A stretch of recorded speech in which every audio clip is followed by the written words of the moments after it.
오늘 우리가 살고 있는 세상 가운데서 가장 큰 문제 가운데 하나가 바로 외로움이라고 하는 문제입니다. 외로움은 우리 사람이 느끼는 고통 가운데서 가장 일반적인 원인 가운데 하나이죠.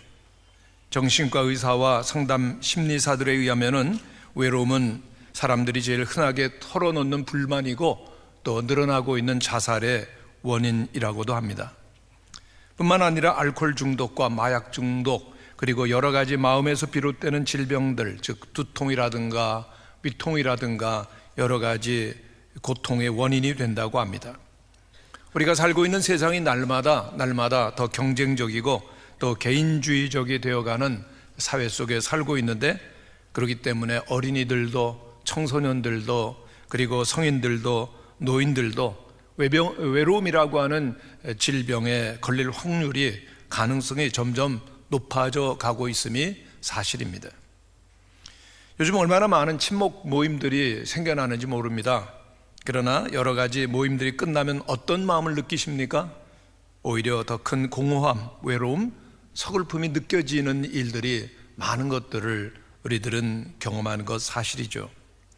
헨리 나인이라고 하는 영성가는 영적 발돋움이라고 하는 책 가운데서 이렇게 말했습니다. 외로움에서 달아나려고 하는 한 우리는 즐거움을 얻고 분주해지고자 하는 끝도 없는 욕구를 가지고 우리의 마음을 끄는 것들을 끊임없이 찾게 됩니다. 그러면서 외로움에 대한 치료책이 무엇일까? 그것은 외로움에서 고독으로 나아가는 것이라고 설명을 합니다. 영어로 고독이라고 하는 말은 solitude인데, 그 말은 혼자 있다 라고 하는 라틴어 솔루스에서 유래가 되었다고 합니다. 그리고 고독이라고 하는 것은 홀로 있음에도 흔들리지 아니하는 내적 태도라고 그렇게 말하고 있습니다. 그러면서 헨리 나인은 말합니다. 외로움에서 고독으로 향할 때만 더 뒤로 물러가는 것이 아니라 오히려 앞쪽으로 향해 나아가며 오늘 우리가 살고 있는 우리 시대의 가장 중요한 문제들에 더 깊이 개입하게 됩니다. 참으로 의미 있는 말을 해 주었습니다. 오늘 본문에 보면 예수님께서 십자가를 지시기 전날 밤 사랑하는 제자들의 발을 씻겨 주시죠. 그리고 마지막으로 사랑하는 제자들과 만찬을 나누십니다. 그런데 이때 예수님께서는 참 마음이 고통스러우셨습니다. 왜냐하면 예수님을 제자들이 부인하고, 그리고 심지어는 주님을 파는 자들도 있음을 말씀하실 수밖에 없으셨기 때문입니다. 예수께서 심령이 괴로워 증언하여 이르시되 내가 진실로 진실로 너에게 이르노니 너희 중 하나가 나를 팔리라. 예수께서 대답하시되 내가 나를 위하여 네 목숨을 버리겠느냐? 내가 진실로 진실로 내게 이르노니 닭 울기 전에 내가 3번 나를 부인하리라. 실제로 가룟 유다에게는 사탄이 그 속에 들어가서 예수님을 은 30전에 팔고, 그리고 목숨을 버릴지언정 예수님을 부인하지 않겠다라고 했던 베드로마저도 예수님을 모른다고 3번씩이나 부인을 하고 맙니다. 이런 상황 가운데서 예수님은 얼마나 그 마음속에 깊은 외로움을 느끼실 수가 있었겠습니까? 그러나 예수님은 언제나 하나님과 함께 하셨고, 그리고 또한 홀로 계시는 중에도 하나님의 도우심을 받으며 십자가를 지시고 승리하셨습니다. 이런 상황 가운데서 예수님께서는 진정 예수님을 따르는 제자가 되기 위해서 필요한 지침이 무엇인가를 오늘 말씀하고 계십니다. 첫째로 우리가 진정한 예수 그리스도의 제자가 되기 위한 새로운 계명을 주시죠. 예수님은 제자들을 3년 동안 데리고 다니시면서 진정한 제자가 되는 길을 훈련하셨습니다. 복음서에서 제자라고 하면은 스승이신 예수님을 따라가며 예수님의 삶과 가르침을 배우고, 그리고 예수님을 닮아가는 사람을 말하고 있습니다. 그렇기 때문에 예수님의 제자가 되려고 하면은 예수님을 마음으로 믿는 믿음만으로는 부족합니다. 주님께 모든 것을 다 드리고, 그리고 자기의 소중한 것들을 포기하고 예수 그리스도를 쫓아가는 삶이 있어야 하는 것이죠. 쫓아간다라고 하는 것은 무엇입니까? 고상한 가치를 위해서 자기의 희생을 무릅쓰고 있는 헌신과 결단의 행위를 말하는 겁니다. 쫓아간다는 겁니다. 그러나 믿음이 흔들립니다. 마음이 연약해집니다. 그렇게 될 때 예수님을 따르고 쫓는 일을 포기하거나 주저할 수도 있는 것입니다. 또는 겉으로 보기에는 예수님을 잘 따르고 있는 것 같이 보이지만은 어떤 다른 불순한 동기를 가지고 예수님을 따라가는 척 할 수도 있다는 것이죠. 예수님께서 예루살렘으로 올라가시면서 제자들에게 십자가의 고난을 당할 것을 말씀하셨을 때 제자들의 반응은 무엇이었습니까? 심히 두려워합니다. 그리고 심지어는 예수님을 따르는 것을 주저하기도 했습니다. 마가복음 10장에 보면은 예루살렘으로 올라가는 길에 예수께서 그들 앞에 서서 가시는데 그들이 놀라고 따르는 자들은 두려워하더라 했습니다. 그래서 예수님께서 십자가에 달리실 때 제자들은 다 예수님과 함께 있기를 포기하고 도망을 갑니다.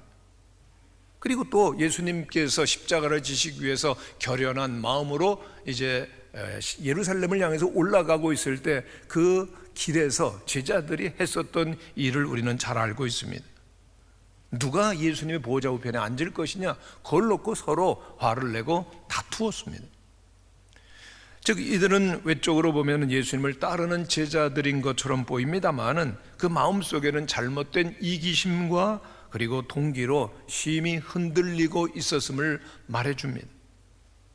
그런데 예수님을 따르고 있었던 제자들이 당한 이런 영적 위기가 12 제자들에게만 해당되느냐? 아닙니다. 오늘 우리들의 이야기입니다. 오늘 한국 교회 그리고 성도들 정말 예수님을 온전히 따르는 제자로서의 정체성을 상실해 가고 있는 모습을 우리는 부인할 수가 없는 거죠. 예수님은 섬기는 자로 이 세상에 오셨습니다마는 그렇기 때문에 예수님을 따르는 제자라면은 가져야 되는 섬김의 모습이 점점 희미해진다는 겁니다. 세상의 풍습과 잘못된 가치관을 따라서 우리들 가운데 분쟁과 교만과 그리고 명예와 물질을 추구하는 모습들이 많이 나타나고 있습니다. 이렇게 우리들이 위기 가운데 있을 때 진정한 예수 그리스도의 제자로서 살기 위해서 필요한 것이 뭘까? 바로 오늘 예수님께서 주시는 새로운 계명입니다. 주님께서 주시는 말씀을 같이 한번 읽어보겠습니다. 시작. 새 계명을 너에게 주노니 서로 사랑하라. 내가 너희를 사랑한 것 같이 너희도 서로 사랑하라. 하나님께서는 우리를 사랑하셨습니다. 그리고 우리를 구원하시기 위해서 하나밖에 없는 아들 예수 그리스도를 이 땅에 보내주셨습니다. 그리고 그 아들 예수 그리스도를 십자가에 죽게 내두셨습니다. 하나님께서 우리에게 주신 가장 큰 선물은 무엇일까? 우리를 위해서 베풀어 주시는 절대적인 구원의 사랑입니다. 그러기에 오늘 진정한 사랑이 동기가 되지 않는다면 어떤 현상이 일어나는가? 모든 것들이 불평이, 모든 것들이 불만, 모든 것들이 공허하게 끝날 수 있습니다. 열심히 신앙생활을 한다고 하지만은 우리 가운데 한 가지가 결여되어지면은 무서운 일이 일어납니다. 무엇일까요? 사랑이 없으면 무서워지고 아주 독해집니다. 오래 교회를 다니고 열심히 믿으면 믿을수록 사랑이 없으면 더 나빠진다는 사실을 우리는 잊어서는 안 됩니다. 대표적인 예가 바리새인입니다. 그들은 누구보다도 열심히 믿음의 생활을 하노라고 했지만은 진정한 하나님을 향한 사랑 그리고 이웃을 향한 사랑이 없을 때 그들이 한 일은 예수님을 십자가에 못 박게 하는 일에 앞섰던 것입니다. 여러분, 일반적으로 우리의 삶 가운데서 그런 현상이 똑같이 나타나는데 결혼도 마찬가지입니다. 왜 결혼하십니까?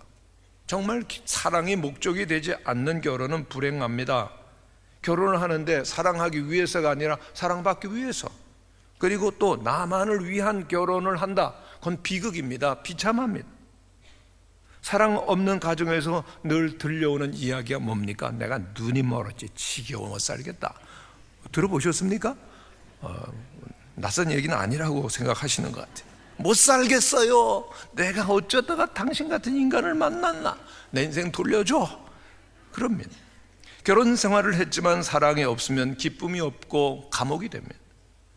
여러분, 아내가, 주부가 하는 일이 뭡니까? 남편을 위해서, 자녀를 위해서 밥하고 빨래하고 가사의 모든 일을 하는데 사랑이 없으면 기쁨이 없는 노동에 불과합니다.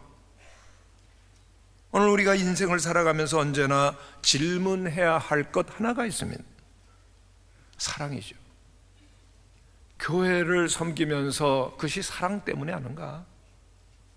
교회 여러 가지 일들을 우리들이 하는데 그것의 이유가, 동기가 사랑인가? 결혼을 하면서 우리의 삶을 살아가면서 그것의 근본 이유가 사랑인가를 물어야 될 것입니다. 이것이 우리가 삶을 살아가는, 가장 바른 삶을 살아가게 하는 바른 질문입니다. 이런 사랑의 질문을 할 때만 삶의 진정한 목적을 놓치지 않는 것입니다. 인생의 핵심 가치를 우리들이 붙들게 되는 것입니다. 신앙생활에, 우리의 삶에 감격과 감사와 감동을 잃지 않을 수가 있습니다. 네덜란드의 코리텐붐 여사는 이 시대에 쓰셨던 귀한 인물입니다.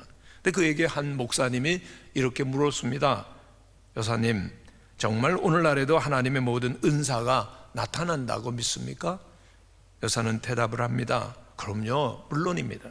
그런데 하나님께서는 우리가 아가페 사랑을 가진 정도만큼 우리 안에서 자유롭게 당신의 모습을 드러내십니다. 하나님께서 우리에게 주시는 사랑, 우리를 살리기 위해서 예수 그리스도를 죽게 하신 사랑, 그것이 하나님의 사랑이고 가장 큰 사랑이라고 성경은 말씀합니다. 그래서 우리가 예수님을 위해 살고 예수님을 전하다가 순교할 수 있다면 그것이 인간이 할 수 있는 가장 큰 사랑임을 성경은 말씀합니다.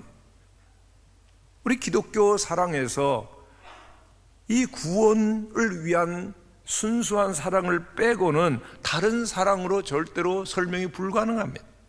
기독교의 사랑은 철저히 하나님으로부터 흘러나오며 그리고 구원을 목적으로 합니다. 성도 여러분, 정말로 놀랍고 감격스러운 것은 오늘 이 자리에 그 사랑이 부어지고 있다는 사실입니다. 우리는 그 사랑을 계속 받을 때만 진정한 예수님의 제자가 될 수가 있습니다. 토마스 머튼이라고 하는 영성가가 이런 말을 했죠. 사과가 어떻게 익는가? 태양 아래서 햇볕을 받으며 익는다. 이것은 머튼의 그리스도인들이 어떻게 영적 성숙이 가능한가에 대한 비유적 설명입니다. 여러분, 우리가 주님의 사람으로 세워지는 것 오직 예수 그리스도의 사랑 안에서만 가능하죠. 그러므로 예수님 사랑 안에 거하시는 성도들이 되시기를 바랍니다. 즉 우리 마음속에 예수님의 사랑이 충만히 있으셔야 된다는 겁니다.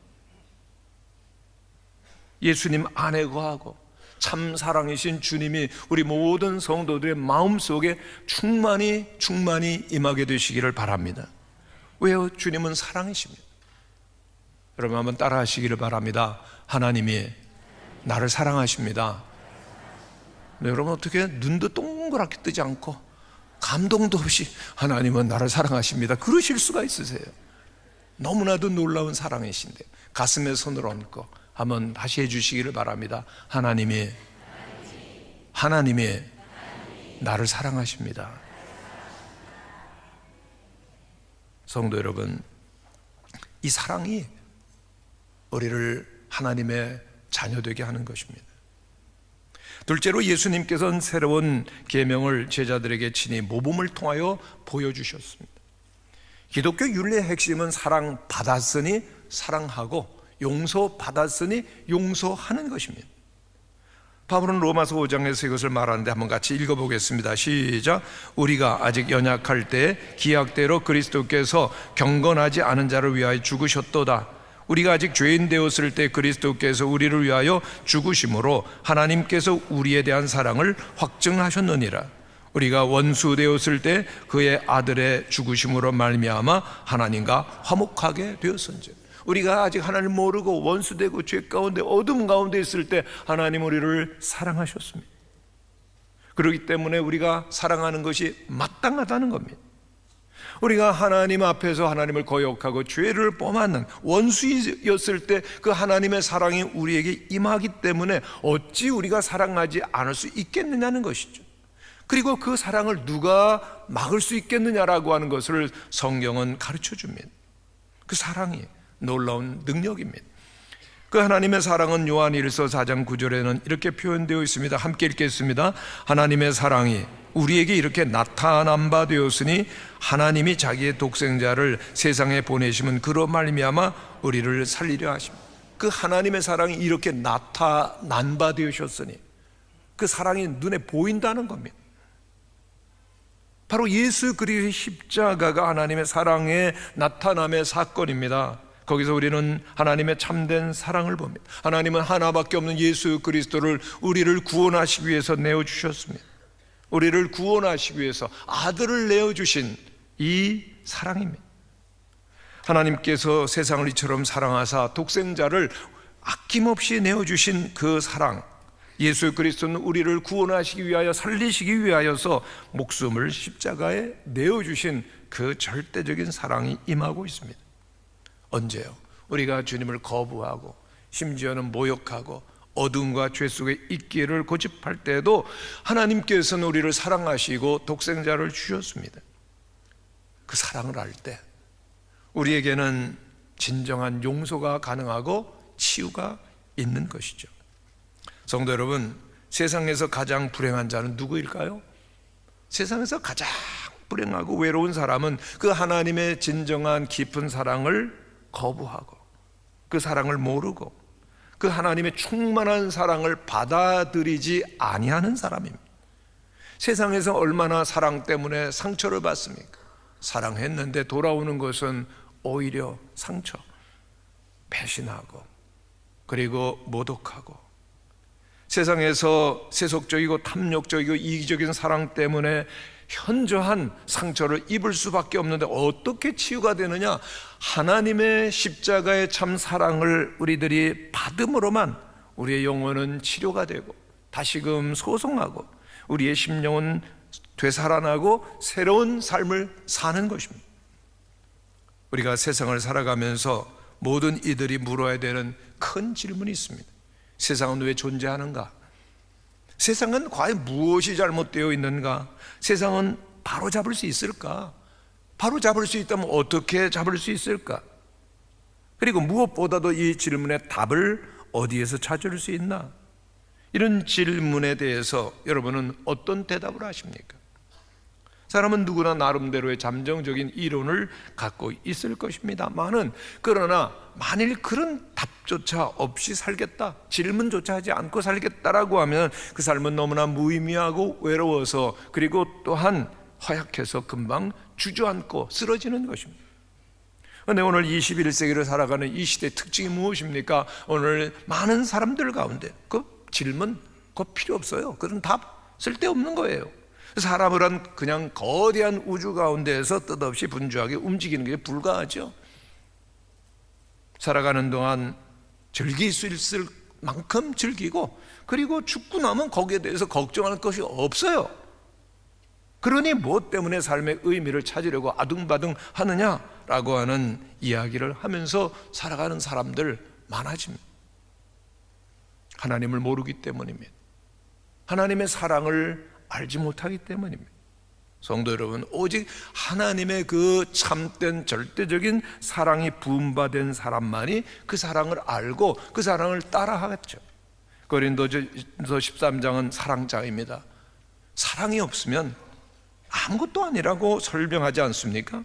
내가 모든 은사가 있어요, 모든 그러한 일을 한다 할지라도 사랑이 없으면 울리는 꽹과리요, 소리나는 굴이라고 말합니다. 내가 예언을 하고 지식을 가지고 믿음이 있어도 사랑이 없으면 내가 아무것도 아니라고, 내가 심지어는 구제를 하고 그리고 순교의 제물이 된다 할지라도 사랑이 없다면 아무 유익이 없다고 성경은 말씀합니다.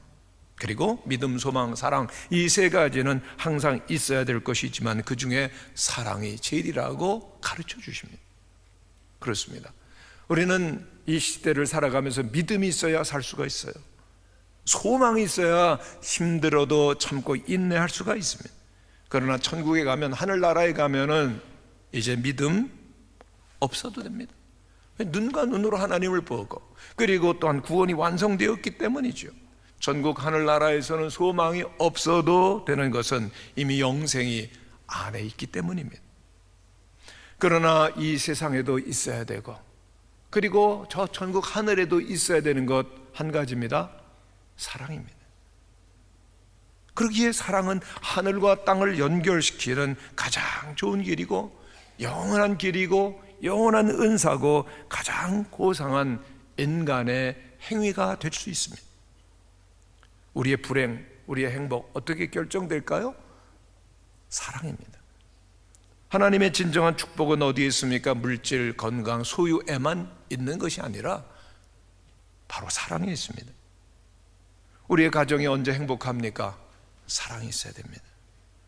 삶의 모든 의미도 사랑에만 있는 것입니다. 사랑이 그리스도 예수의 복음의 중심이고 우리의 삶의 가장 중요한 원리입니다. 성경에서 사랑을 뜻하는 헬라어 단어가 여러 가지가 있는데요, 이성 간에 그리워하는 에로스라고 하는 사랑, 그리고 또한 친구 간에 필리아라고 하는 사랑, 부모가 자녀를 사랑하는 혈육적인 스토르게라고 하는 사랑 등이 있지만은 신약 성경에서 하나님께서 우리에게 보여주신 사랑을 표현하기 위해서 아가페라고 하는 단어를 씁니다. 아가페 사랑은 주는 사랑입니다. 희생적인, 조건을 뛰어넘는 절대적인, 철저하게 상대방의 유익을 구하는 사랑을 말합니다. 우리가 예수님을 믿고 구원받았을 때 처음 경험하는 사랑이 그 아가페 사랑입니다. 근데 중요한 것이 있습니다. 그 사랑 한번 경험했다고 끝나느냐? 아닙니다. 이 사랑이 계속해서 우리에게 부어져서 우리의 속사람을 만들고 인격을 만들고 그 사랑 안에서 자라가면서 사랑을 실천해야 되는 것입니다. 구약 성경 레위기 19장 18절에 보면은 사랑을 말하는데 한번 같이 읽어보겠습니다. 시작. 원수를 갚지 말며 동포를 원망하지 말며 이웃 사랑하기를 내 자신과 같이 하라. 이웃 사랑하라고 말합니다. 그런데 그 기준이 어디 있습니까? 나입니다. 나를 사랑하듯 해라. 기준이 나입니다만은 신약으로 오면 차원이 달라지는 것은 예수님께서 산상수훈을 통하여서 새로운 선포를 하십니다. 사랑에 대한 선포죠. 같이 읽겠습니다. 시작. 또 내 이웃을 사랑하고 내 원수를 미워하라 하였다는 것을 너희가 들었으나 나는 너희에게 이르노니 너희 원수를 사랑하며 너희를 박해하는 자를 위하여 기도하라. 그 기준이 그 십자가에서 원수를 위하여 기도하시던 예수님으로 바뀐 겁니다. 여러분을 미워하는 사람을 위해서 기도해 보셨습니까? 박해하는 사람, 못살게 구는 사람을 위해서 진정으로 기도해 보셨습니까? 여러분 꼭 기억할 것이 있습니다. 사랑이라고 하는 것 그렇게 소중한 것인데 누구에게 주시느냐? 사랑하는 자에게만 주시는 상급입니다. 나는 외로워요. 난 지금 사랑을 못 느껴요. 이런 사람은 왠 줄 아십니까? 내가 지금 남을 사랑하지 않고 있다고 하는 가장 확실한 증거입니다. 사랑이 없기에 외롭죠. 19세기 영국 교회 목사이고 신학자인 알프레드 플루머라고 하는 분이 이런 말을 했습니다. 선한 일에 대하여 악으로 갚는 것이 마귀의 일이며 선한 일에 대해서 선으로 갚는 것이 사람의 일이며 악한 일에 대해 선으로 갚는 것은 하나님의 일이다. 여러분 선한 일을 선하게 살았는데 악하게 그렇게 대하더라. 마귀죠. 그래서 선한 일을 선한 일로 갚는다. 당연한 사람의 일이지만 악해도 선으로 갚는 것 하나님의 일이라고 정말 깊은 의미를 담고 있는 이야기를 해줬는데요. 중요한 것은 나는 어떤 차원에서 살고 있느냐를 가는 거죠. 선한 것도 악으로 갚는 마귀 일을 하시는지 아니면 선하게 하면 나도 선하게 하지 사람으로서의 삶을 사는지요. 아니면 하나님의 일을 행하고 있는지. 중요한 것이 있습니다. 우리들이 미움을 갖고 있으면 더 큰 미움을 낳게 마련입니다. 증오를 하십니까? 더 큰 증오가 생길 것입니다. 그러나 오직 사랑의 기도만이 용서와 화해를 만들죠. 우리의 마음속에 뿌리를 내리고 있는 가장 많은 증오와 미움을 없애는 가장 확실한 방법은 미워하는 사람을 위해서 진실로 사랑으로 기도하는 일입니다. 성도 여러분, 우리들에게 미움이 있는 한, 증오가 있는 한 우리는 감옥에 있는 겁니다. 미워하고 증오하는 한 우리들은 결코 자유할 수가 없습니다. 우리 예수님처럼 십자가에서 고난을 받으시지만 아버지요 저들을 사하여 주옵소서. 자기들이 하는 것을 알지 못함이니이다라고 그렇게 자기를 핍박하고 죽이는 원수를 위해서 기도할 때만 우리는 진정 하나님의 사람으로서 진정한 자유를, 기쁨을 누릴 수 있습니다. 알프레드 디 수자의 시가 있습니다. 그 제목이 사랑하라 한 번도 상처받지 않은 것처럼입니다. 그 시를 한번 읽어드립니다. 춤추라 아무도 바라보고 있지 않은 것처럼, 사랑하라 한 번도 상처받지 않은 것처럼, 노래하라 아무도 듣고 있지 않은 것처럼, 일하라 돈이 필요하지 않은 것처럼, 살라 오늘이 마지막 날인 것처럼. 사랑하는데 한 번도 상처받지 않은 것처럼 사랑하시나요? 그렇습니다. 누군가 우리가 정말로 사랑하려고 하면은 한 번도 상처받지 않은 것처럼 할 때 진정한 사랑이 가능하죠. 우리가 남편 또 아내, 자녀에게 상처를 받죠. 안 받는 분이 있으면 빨리 손 들어 주시기 바랍니다. 그러나 또 사랑하라고 말합니다. 성경은 사랑은 언제까지나 떨어지지 않는다고 말씀하지 않습니까? 우리 한번 같이 읽어보겠습니다. 시작. 사랑은 언제까지나 떨어지지 아니하되 예언도 패하고 방언도 그치고 지식도 패하리라. 예수님은 누군가가 내 마음에 기준에 맞지 않는다라고 그 사랑을 거부하라고 명령하신 일이 없으시죠. 오늘 가정에서도 우리 자녀들에게 늘 말해야 될 것이 있습니다. 너는 언제나 내 자녀란다. 너는 언제까지나 내 자식이란다. 내가 어떤 일을 하더라도 내 인생에서 결코 쫓아낼 수가 없단다. 너는 내 것이야. 너는 내 자식이고 내가 너를 사랑한다. 어떠한 자녀도 그렇게 말해야 되고, 목사님 난 그런 이야기 못 듣고 지금까지 자랐어요. 이제부터 시작이죠. 우리의 자녀들에게도 그렇게 말을 하라는 것입니다. 사랑은 결코 떨어지지 아니하기 때문입니다. 우리가 한 번도 하나님께 상처를 드리지 아니한 것처럼 하나님은 계속해서 우리를 사랑하시고 있으십니다. 우리의 미래는 누구의 손에 있을까요? 그 태초부터 우리를 사랑하신 그 하나님의 손 안에 있습니다. 주님께서는 절대로 우리를 내버리지 아니하십니다. 우리가 비록 우리의 인생을 포기하는 일이 있다 할지라도 주님은 우리를 포기하지 않으십니다. 주님은 사랑이십니다. 그러기에 우리가 한 번도 상처받지 않은 것처럼 사랑할 때만 우리는 진정한 하나님의 자녀가 될 것입니다. 세 번째로, 우리가 예수님의 제자가 되려면 서로 사랑하라고 말씀하십니다.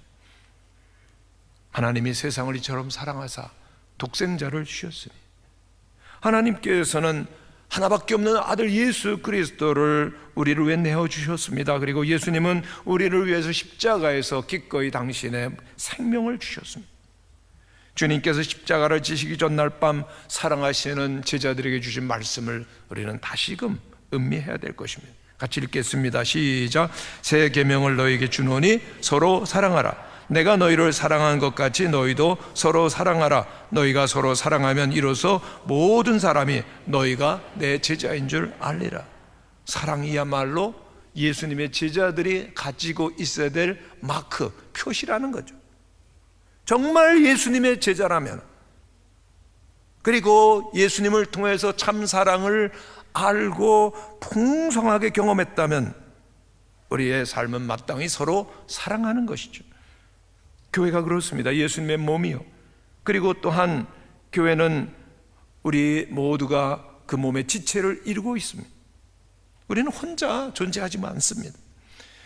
우리 몸도 마찬가지인데 수많은 세포가 이루어져 있는데 그 세포들은 서로를 돕습니다. 그 세포 가운데 병이 들면 다른 세포들이 일제히 가서 그 세포를 도와주고 영양분을 나누어 주는데, 어느 날 왕따, 혼자 노는 세포가 생기죠. 다른 세포들로부터 도움을 받지 않고 도움도 줄 모르고, 그리고 영양분을 뺏어갑니다. 소위 암세포입니다. 이것이 하나가 되고 둘이 되면 악성 종양을 만들고 우리의 생명을 빼앗아 가기도 하는 것입니다. 성도 여러분, 우리의 인생, 우리의 신앙생활도 마찬가지입니다.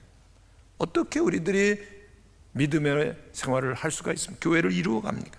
성도들이 함께 사랑하고 상처를 나누고 위로하고 격려하고 용납할 때 서로 세워주는 행복이 가능하고, 그리고 그 가운데 살아가는 것이 신앙생활입니다. 건강이라고 하는 것은 질병적 요소가 전혀 없는 것이 아닙니다. 어떤 병균이 우리에게 침범해 와도 함께 퇴치하고 해결하는 면역력과 자생력이 있을 때 건강하다라고 말합니다. 인생을 살아가면서 경험하는 것은 문제투성이 있지라. 문제없는 인생 아무도 없습니다. 어떤 어려움도 그러나 잘 극복하고 함께 아픔을 치유해 가며 삶을 산다면 그를 건강하다라고 말할 수 있습니다. 성도 여러분, 오늘 예배 때 주보 다 보셨죠? 주보 좀 내용을 보셨습니까? 안 본 분도 계시죠? 관심 없는 분도 있으시죠? 그런데 앤드류 퍼브스라고 하는 목사님께서 한 번은 이런 얘기를 했습니다. 교회 주보에 나는 담임 목사 예수 그리스도라고 적혀 있는 것을 한 번도 본 일이 없다. 정작 들어가야 할 이름이 빠져 있다라고 그렇게 말을 했습니다. 무슨 말일까요? 교회에서 가장 소중한 분, 예수 그리스도라고 하는 거죠. 우리가 교회 안에서 뭔가 일을 하고 맡았다면 마땅히 예수님을 대신해서 일하는 것뿐일 것이라는 것을 그는 말하고자 했었던 것입니다. 우리는 늘 예수님처럼 일하고 예수님처럼 말하고 예수님처럼 살아야 되는 것이죠. 그러기 위해서 필요한 것은 무엇입니까? 그리스도 예수 안에 우리가 언제나 있어야 되고, 그리고 우리 안에 예수님이 계셔야 합니다. 헨리 나인이 이런 얘기를 합니다. 예수님의 이름 안에 살지 않으면 그 이름으로 봉사할 수 없다. 교회 안에서 우리가 무슨 일을 하든 어떤 직분이 있든 예수 그리스도의 이름 안에 살 때만 우리가 그리스도 이름으로 감히 그 일을 감당할 수 있다라고 말하죠. 오늘 우리에게 가장 소중한 분, 우리의 가정과 우리의 인생과 우리의 교회 가운데서 가장 소중한 분은 한 분, 예수 그리스도이십니다. 그리고 예수 그리스도는 사랑이시기에 내게 예수 그리스도가 계시다면 서로 사랑함이 마땅한 것이죠. 중국 교회 지도자였던 워치만 리의 책에 보면 이런 얘기가 나옵니다. 중국 교회 성도 한 사람이 어느 날 갑자기 논에 물이 빠지는 것을 발견해요. 알고 보니까 옆에 있는 논임자가 자기 논으로 그 허락도 없이 물을 자꾸 빼가는 겁니다. 근데 알고 보니까 문제는 그 사람이 교회에 처음 나온 초신자입니다. 그래서 말없이 화가 나지만 원상대로 복구를 시켜놔요. 그러면 그 이튿날 또다시 그 수로를 돌려놓는 겁니다. 계속돼요. 아니 이럴 수가 있나? 분노가 생깁니다마는 내가 교회 재직으로서 이런 모습 보이면 안 되겠다 생각해서 기도를 하는 겁니다. 주님, 저 사람이 계속 수로를 돌리며 저는 원상 복귀를 시켜놓습니다. 저 올바른 일 했죠? 그런데 왜 마음엔 평안이 없어요? 하나님 대답이 없습니다. 계속해서 하나님의 도움을 구하고 기도를 합니다. 하나님의 응답이 어느 날 옵니다. 너는 올바른 일을 위해서만 살겠느냐? 그 이상으로는 살 수가 없겠냐? 깊이 깨닫죠. 그리고 깨달음을 가진 그는 이튿날 일찍 가서 자기 논의 수로를 이웃 논으로 돌려놓습니다.